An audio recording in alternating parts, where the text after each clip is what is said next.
Welcome to the Scottsdale Vibes podcast. I'm Alicia Haygood. As you all know, my favorite question to ask everyone is, what's your favorite Scottsdale vibe? The number one answer we have gotten for the past 3 or 4 years has been the food scene. And with food comes drink, and with drink was my favorite, wine. And believe it or not, Arizona has a really nice wine scene that's growing here. So I'm really excited today to introduce you to 2 local sommeliers that's going to tell us all about their funny podcast and the wine scene here in Arizona. But first, a quick word on our sponsors. Shawn Shackelton has been with us for over 25 years here in Scottsdale. She is a Scottsdale realtor and has guided buyers and sellers with straight talk, smart energy, and data that keeps you ahead of the market.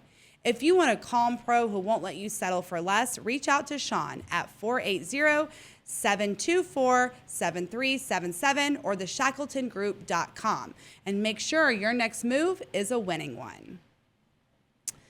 The Secret Life of Sommeliers is the podcast where Sommeliers Sage Toomey and her co-host Lucrezio, I've been practicing this so much, by the way, talk about almost everything and anything, but most importantly, the very up-and-coming Arizona wine community, including winemakers and the wineries that go with them. The podcast is funny, but why wouldn't it be? Wine's involved. I don't know how serious you can be. And I thought it'd be fun to have them on the show to talk about the Scottsdale wine community, the podcast, and have a good time. Now, while they did bring me some wine, they were smart enough not to bring the corkscrew, so we'll keep this clean and fun today, but that's not gonna promise when the lights and cameras go off. I'm really excited to have you guys here. I think this is great. So many of us love the wine scene, but you all take a humorous side to it. So I love this. Talk about how you two connected, how the podcast came about, and your passion of wine. So we actually met on the job. We were working at a tasting room here in Scottsdale. Okay. And we just instantly connected, and we took our certifications together. And from there, of course, the idea blossomed at a bar when we were hanging out. And what good idea doesn't? Let's be real. Right. So and we just kind of followed through with it. And then we created our podcast. We've been filming now for about 4 months, I want to say. That's awesome. Just starting out together, and yeah, it's been fun. We've been taking it seriously because we're still doing it, but like you said, it's meant to be fun. It is. Well, talk about becoming a sommelier. This is a big deal. It's a process, taking your tests and everything. Sage, what was your passion about wine? You're like, I'm going to take this to the next level. I actually kind of got into wine on accident. Okay. I was gifted a giant wine glass for Christmas a few years ago. One of my friends at the time was like, you need to start making TikToks with this that will go viral. She was right. So literally like a week later, I was getting views in like the millions. And I kind of just was like a little bit into wine after that because when I went to get this wine job that we worked together, like I kind of showed that to my former boss, and she was like, oh, that's awesome. And so it was kind of an instant in. I don't know. It was weird. Things happen randomly like that. I love it. Yes, but obviously there was a reason I was gifted that giant wine glass. Yes. I was already into wine. So that's kind of my weird origin story. Into it. Yeah. So you took that. Now you work there. What about wine to you two really elevated it to let's become experts on this and let's really become informative with our knowledge? So, I was serving in college at I was working at Postino's Wine Cafe. And from there, I learned just the basics of wine and, enough to realize red, white, or rosé or sparkling, right. To sell to people. And then after just learning that much, the bare minimum, and knowing how to peruse our own menu to satisfy a guest's needs or wants, I just wanted to learn more. Okay. And from there, I just worked my way up the totem pole in Scottsdale and all the restaurants in the area. Sage, you came from Oregon, which is an amazingly delicious wine country.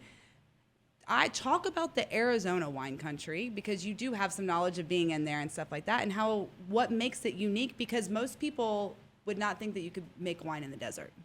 Yeah, no, comparatively to like the tasting vineyard experience that you're going to get in Oregon, I would say you will almost get a better experience here because it's so small. Okay. Right? It's like I always tell people you're going to get a better experience in Oregon than you will in Napa. It's like small business like you actually might get to meet the owner or winemaker when you go into these establishments, or I guess I should say you have a better chance of. Yeah. So like just experience wise, I think it's better. It's a small community that you're getting into.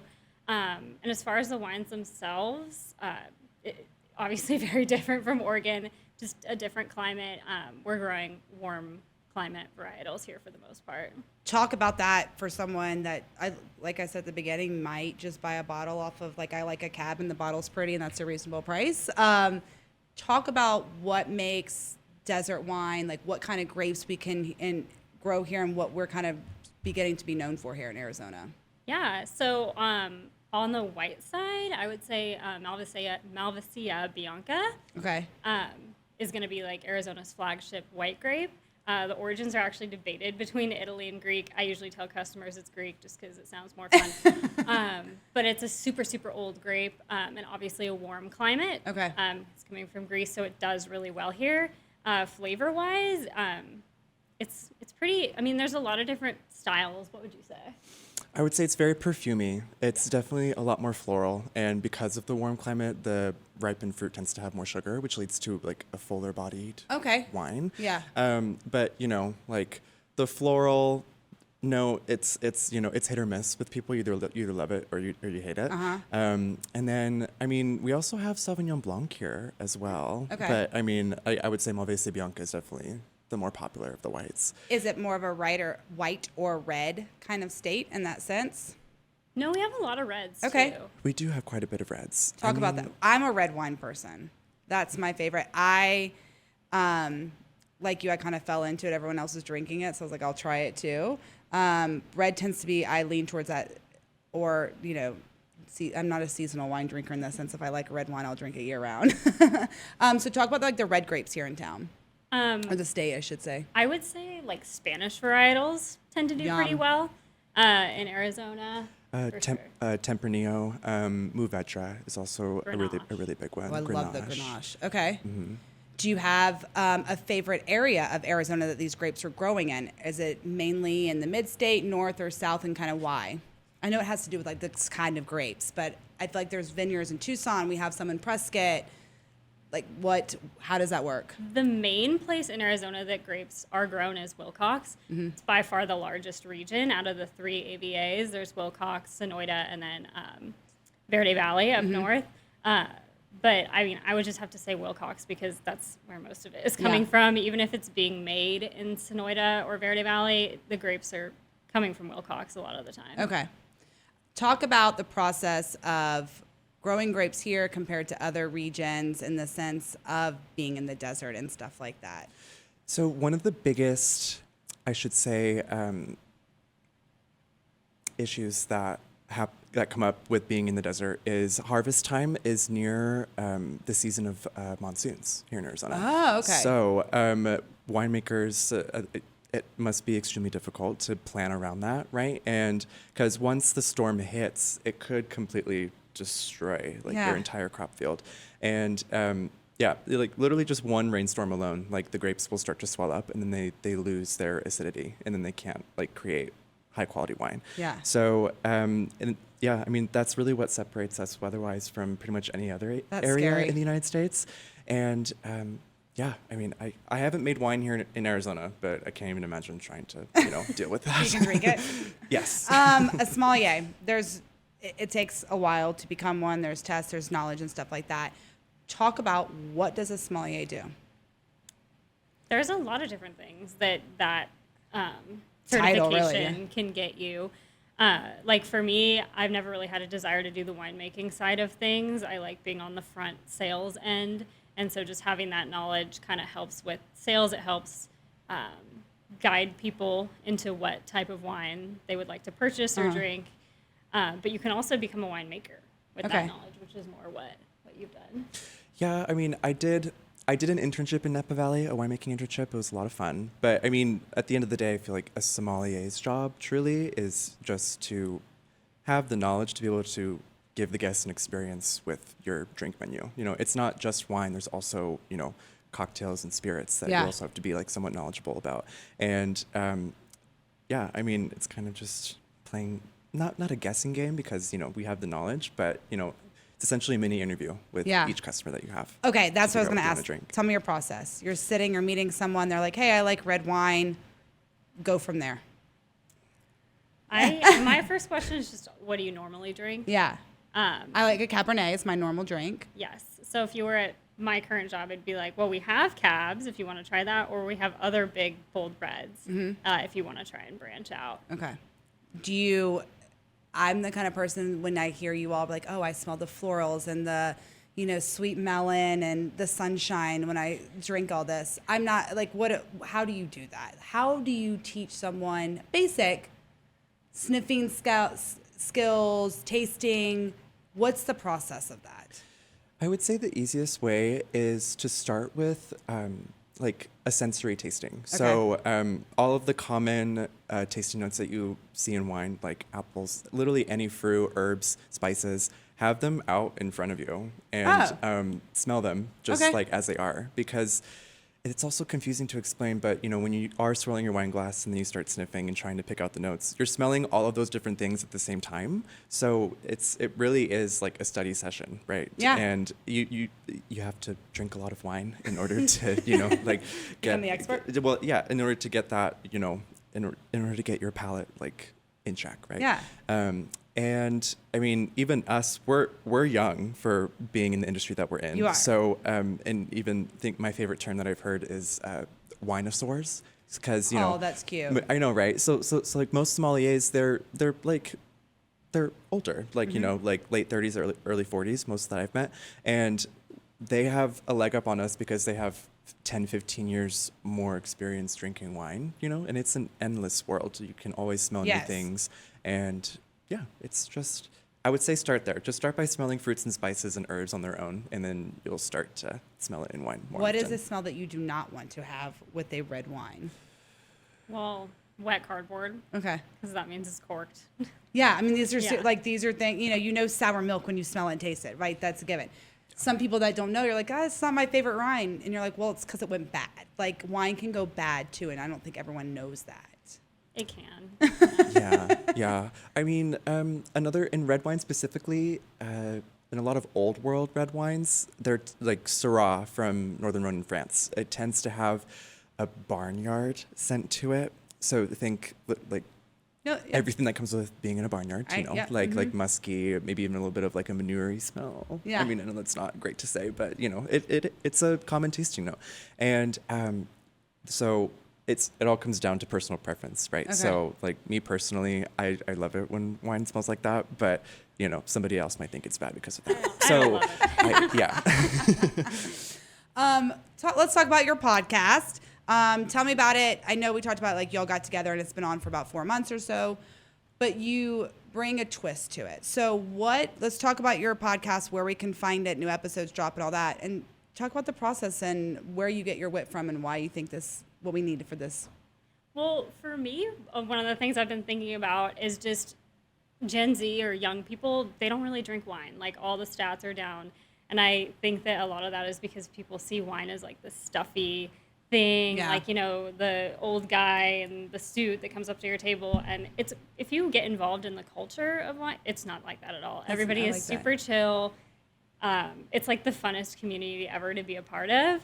And so for me, I kind of want to showcase that a little bit and maybe bring wine to a new group of people that wouldn't sit through an hour-long podcast about wine, but they might sit through a few minutes and then listen to Hear you us. too. Yeah, to talk about whatever. Yeah, to banter back and forth. What's the future of the wine scene look like here in Arizona? I think it's up and up. Yeah, I mean, every year there's more wine being produced here. And I mean, every year there's more wineries that are recognized by, say, the Governor's Cup here in Arizona. And that's just bringing more and more attention to the scene in general. So, I mean, I think it's going to grow exponentially from here, truly. Me too. Yeah. I think, and the Arizona wine is surprisingly good. Yeah. Like, if you maybe try wine from some other states that aren't Oregon, Washington, and California, you might not like it so much. But Arizona's They're doing a really good got job. some good stuff. Yeah. What's your biggest suggestion? We're going to start basic, not a huge wine drinker. I'm going to learn about it. What would you suggest to start with? I'll do a red and a white to suggest. Sauv Blanc and Pinot Noir. Okay. And why? Because they're pretty like light, neutral wines. For the most part, they're really agreeable. There's Yeah. a reason they're the most popular. Yeah. I'll meet you right in the middle, and I'll say rosé. Okay. I am such a huge fan of rosé. Start with, like French Provence rosés, just because they kind of have the best of both worlds, where They're my they're favorite. light and crispy and fruity like whites, but they also have, they're closer to red wines than they are white wines, in my opinion, so they have a little bit more texture. It's also hot for the season, so. Yeah, especially here, a bottle of rosé any day. Any day. Do you have a favorite? Just wine in general? Oh, goodness gracious. Honestly, like, if I'm at a Total Wine and I can't figure out what to buy, I'm picking up a bottle of rosé. Okay. I Does that love happen rosé. often to you? Because I feel like sometimes if you know too much, it's hard to make a decision on something. That's exactly what it is. Yeah. So, so rosé, it's always a ticket for me. Because I have that problem. I can go into Total Wine and be like, I know I want this, but I have no idea which one I want. So I can only imagine. You're like, I know so much. Now how it help. What about you? I would say I can't have a favorite wine. Like, I know too much. Like, lately it's been Sauv Blanc because it's hot. Or I also really like Malvasia Bianca, too, actually. Yeah. But maybe that's just because, like, that is what's good in the community that I'm in. So that's what I tend to buy and drink. But, yeah, I don't have a good answer for that. That's a good problem to have. When you go out with family and friends, I have a friend who's a chef. So when we go out to dinner, I will look at the menu, but at the end of the day, I'm like, just order. Like, just order for us. Like, she knows what I like. Do your friends and family kind of rely on you for that too? Or do you make them choose their own? Do you kind of teach them to make their own choices? They're like, you know what I like. Just order something for us. I order for everybody around me all the time. Yeah. And sometimes, I like to challenge my parents, and I'll be like, we're going to try this. It's not Cabernet, but it's something. I'm going to hang out with your parents. We'll be fine. Before we leave, I always ask everyone what your favorite Scottsdale vibe is, but I'd really like to know what your favorite wine vibe is when it comes to the Arizona Scottsdale scene. So we'll start with you, Sage. I feel obligated to say the place I work at. I do really, really like our wines, though. Aridus Wine Co. That was the bottle that I gave you. We have a fantastic selection of reds, specifically big, bold reds is kind of our thing. Okay. That's me. I'm big and bold in lots of ways, so I'll come. Awesome. Yes, and it's also just like a really great tasting room vibe. It's great. Okay. What about you? So I have two answers. Going off of what Sage was saying earlier about the Arizona wine scene being a much smaller community, one producer in particular that I am in love with is Vino Stash Winery, and they're in Sonoyta, I believe. Brooke Lowry-Ide, she is a Scottsdale native, actually, and she is just the most genuine, pure soul that I've ever met, and her wines are just so fun and experimentative and out of the box. So I would highly suggest visiting her tasting room, and I would assume that you will meet her if you schedule a tasting, because she's one of those that's always I there. think Yeah, she's the only 'cause- one that I don't think she has employees. Yeah, and it's appointment only. Like, you have to, and plus her address isn't even on Google Maps, so you kind of have to go like on a little trekking adventure to find her But tasting see, room. I love that. That brings a whole story Yes. to the wine, which already has a story of itself, right? But that brings character and story. I like that. I like that aspect of it. Yeah, she's amazing, and her wines, like I said, they're out of the box, experimentative, so have an open mind, you know what I mean? Yeah. But she makes good stuff. And then I would also like to bring up my place of work as well. Liquor Pig in Scottsdale. Yeah. They opened up, I want to say, like the end of April of Yeah, this year. brand They're new. brand new. Fabulous wine selection by the head sommelier, Scott Casey. It's been so fun just to try so many different things and, just expand. It's a great place to expand your knowledge, if you will, especially if you want to try something different. That's always my last question, but I do have a follow-up one for you. When it comes to a price point, it's not always the most expensive is the best. So what is an average price point you could say? I know it's all different and stuff like that, but what's a good price point? Is it the $6 or do we need to go up to like the $50 kind of range? If you want to have guaranteed quality, I would say a good baseline to start with is $20 to $30. Okay. Like, it really doesn't have to be Right. that asinine I've heard and between crazy. $15 and $25 is kind of what I've heard too. Well, what I was going to say is wine is just like every other product, right? Like, you can get a private label that's, cheaper just because it doesn't have the branding. There's name brand wines. Yeah. So That's it's true. more complicated than just like the price point, unfortunately. But yeah, $20 you can get a good bottle if you know what you're looking for. everything about it's complicated. It's so good. I love it. Where can we find the podcast? Tell us everything about it. You can find it everywhere: Apple Okay. Podcasts, Spotify, YouTube, all the good stuff. And if you want to learn a little bit about wine and hopefully laugh, it's all Mostly for laugh. you. I was going to say mostly laugh and learn stuff about wine. That's kind of how it works out. Yeah, I was going to say that's how it. Secret Lives of Sommeliers, go check them out as well. We'll have their link to all of their episodes and their social media and more on our description of this episode.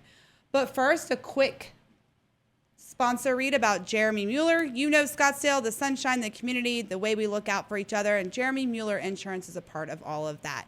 He and his team believe supporting the community is just as important as serving their clients. Since 1999, Jeremy has been your neighbor and your go-to for home, auto, life, and business coverage. His team doesn't just sell policies, they create it for your life. You'll always get exceptional service, knowledgeable advice, and someone who truly cares. So reach out to Jeremy now at jeremymueller.com or give him a call at 480-515-5223 and let Jeremy and his team take care of all your insurance needs. When it comes to fun things to do around town, you can bring a wine with you to some of these events. If not, go visit all the amazing stores. But Parks and Rec, we rewind. It's a tongue twister. The 90s night is happening at the Scottsdale Civic Center on Saturday, September 13th from 6 to 9 p.m. So get your jeans on, get your bright colors on, and go have some throwback times and fun. That's totally free event and family friendly as well. Junk in the Trunk, the Vintage Market, is coming back for their second show this year, which is very exciting, September 12th through 14th at Westworld. Go ahead, get those credit cards out, get the big old SUV and vans out, and do not bring your partner or significant other unless they have agreed to hold the car up front and carry all your stuff for you. Otherwise, it just turns into a complaint as my husband saying, why? And it's because I said so. The Scottsdale Resort Stay Well Retreat is happening September 26th through the 28th. Go see this 3-day wellness weekend where you get spa experiences, outdoor fitness, craft curated meals, sound healing under the stars, and more. It's an all-inclusive escape designed to rejuvenate your mind, body, and spirit. Perfect timing as we start Scottsdale season. Have a wonderful week, Scottsdale. Keep vibing, and we'll see you around town.